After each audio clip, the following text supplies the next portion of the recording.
তুমি কখনো এটা শুনে থাকবে, মেয়েদের আকর্ষিত করা খুব একটি মুশকিল কাজ। মানুষ তোমায় অনেক রকম পরামর্শ দেবে। কেউ বলবে বডি বানাও, কেউ আবার বলবে অনেক টাকা উপার্জন করো, আবার কেউ বলবে ফ্লার্টিং বা সিডাকশনের ট্রিক শেখো। কিন্তু সত্যিটা কি? সত্যি কি এইসব জিনিসের দরকার আছে? যদি এমন হতো তবে প্রত্যেক বডি বিল্ডার বা ধনী মানুষগুলোর রিলেশন খুব পারফেক্ট হতো, কিন্তু এরকমটি হয় না। আসলে মেয়েদের আকর্ষণ করা এতটাও জটিল কাজ নয় যতটা মানুষ এটাকে বানায়। তোমায় এইসব নকল ট্রিক্স বা অদ্ভুত টোটকা ভুলতে হবে আর ফিরে আসতে হবে সেই সব বেসিক প্রিন্সিপাল অফ অ্যাট্রাকশনের উপর। আমি তোমাদের আজ এই প্রিন্সিপালগুলো শেয়ার করব। কলেজে হোক বা অফিসের বেশিরভাগ ছেলেরাই মেয়েদের অ্যাটেনশন পেতে চায়। মেয়েটির সব রকম সাহায্য করে, তার সব কথা শুনে, মেয়েটির প্রশংসায় কোনো ফাঁক রাখে না, আর পরিবর্তে ছেলেটি আশা করে যেন সেই মেয়েটি তার উপর ইমপ্রেস হয়ে যায়। কিন্তু আদৌ সেটা হয় না। এত কিছু করা সত্ত্বেও মেয়েটি ছেলেটিকে পাত্তাই দেয় না। তখন ছেলেদের মন ভেঙে যায়। মেয়েদের অ্যাট্রাক্ট করা কোনো জটিল বিজ্ঞান নয়, এটা খুবই সহজ যদি তুমি সঠিক ফর্মুলা অ্যাপ্লাই করো তো। তাই ভিডিওটি স্কিপ না করে পুরোটা দেখতে থাকো, অনেক কিছু জানতে পারবে। Step number 1, self confident is your greatest strength. সবার প্রথমে তোমায় এটাকে বুঝতে হবে একজন মেয়ে কোনো ছেলের মধ্যে ঠিক কি দেখে। সে কি তোমার বডি দেখে নাকি তোমার সম্পত্তির হিসেব করে, হয়তোবা তোমার স্টাইলে ফিদা হয়ে যায়। এগুলোর একটাও না। মেয়েরা সবসময় এটা ফিল করে তুমি নিজের ব্যাপারে কি ভাবো। তোমার আত্মবিশ্বাস তোমার সব থেকে বড় শক্তি। একটি সিম্পল উদাহরণ দিচ্ছি, তুমি যদি নার্ভাস হও তাহলে মেয়েটি খুব তাড়াতাড়ি বুঝে যাবে। যদি মেয়েটি ফিল করে তুমি কনফিডেন্ট না, তবে রিজেকশনের চান্স অনেকটাই বেড়ে যায়। কিন্তু যদি তুমি কুল, আত্মবিশ্বাসী ও রিল্যাক্স থাকো তো মেয়েটির রিয়াকশন দ্রুত বদলে যাবে। উদাহরণ, নার্ভাস গাই, হ্যালো, আমি কি তোমার জন্য একটি ড্রিঙ্ক আনতে পারি? গার্ল, না থ্যাংক ইউ। ছেলেটি লজ্জা পেয়ে চুপচাপ চলে যায়। কনফিডেন্ট গাই, এখানে সব থেকে বেস্ট ড্রিঙ্ক কোনটা?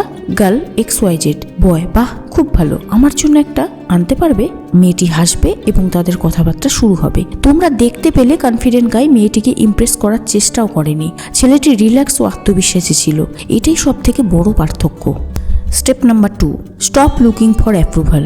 মেয়েদের ব্যাপারে ছেলেদের একটি চিন্তাধারা থাকে যে সব সময় তাদের কথা মেনে চলতে হবে এবং তাদের খুশি করতে হবে। মেয়েটির সব ইচ্ছা পূরণ করতে হবে। কিন্তু এরকমটি করলে তুমি কখনোই তাকে অ্যাট্রাক্ট করতেই পারবে না। মেয়েটিকে ইমপ্রেস করার সব থেকে বড় সিক্রেট হলো মেয়েটিকে ইমপ্রেস করার চেষ্টাই করো না। যেমন, যদি তুমি তার সব কথা হ্যাঁতে হ্যাঁ মেলাও তবে মেয়েটি বুঝে যাবে তুমি তার অ্যাপ্রুভালের জন্য এটা করছো।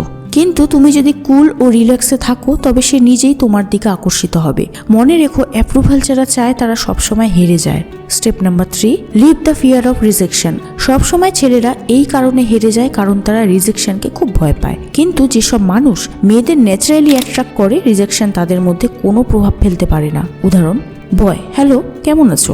গার্ল, দূরে যাও। এভারেজ বয় উদাস হয়ে চলে যায়। কনফিডেন্ট বয়, মনে হচ্ছে তোমার দিনটি খুব খারাপ যাচ্ছে। আমার মা আমায় অ্যাংরি বার্ডের ব্যাপারে আগে থেকেই সতর্ক করেছিল। হাসলো এবং চলে গেল। যেসব মানুষ রিজেকশনকে ভয় পায় না তারা কুল ও আত্মবিশ্বাসী হয়। এটাই হলো এক প্রকার গুণ যেটা তোমায় অন্যের থেকে আলাদা বানায়। Step number 4, don't put her on a pedestal. মেয়েটিকে ভগবানের মতো ট্রিট করা ছেড়ে দাও। সৌন্দর্য একটি উপহার, পরিশ্রম করে পাওয়া কোনো উপলব্ধি নয়। যদি তুমি শুধুমাত্র তার লুকসের জন্য তাকে ইম্পর্টেন্স দিচ্ছ তবে তুমি নিজের ভ্যালু নিজেই হারিয়ে ফেলছো। যেমন, গার্ল, আমি তোমায় ছেড়ে দেব। বয়, হয়তো আমরা একে অপরের জন্য সঠিক নয়, আমার মনে হয় তোমার জন্য অন্য কোনো বেস্ট অপশন আছে। এটা বলে ছেলেটি চলে যায়। এইরকম ভাবনা তোমায় একজন হাই ভ্যালু ম্যান তৈরি করে। Step number 5, no need to change yourself. অনেক ছেলেরা মেয়েদের খুশি করার জন্য নিজের পার্সোনালিটি বদলে ফেলে। কিন্তু সত্যিটা হলো তুমি যেরকম সেরকমটি যদি মেয়েটি পছন্দ না করে তবে সে তোমার যোগ্য না। উদাহরণ, একজন হাই ভ্যালু মানুষ নিজের লাইফস্টাইল ও পার্সোনালিটিকে কোনো মেয়ের জন্য চেঞ্জ করে না। সে চায় যে মেয়েটি নিজেই তার লাইফে ফিট হোক। মনে করো তুমি সেই ব্যক্তি যার কাউকে প্রুভ করার কোনো প্রয়োজন নেই। স্টেপ নাম্বার 6, অ্যাডপ্ট আ রাইট অ্যাপ্রোচ। মেয়েদের অ্যাট্রাক্ট করতে হলে তোমার সঠিক অ্যাপ্রোচ দরকার।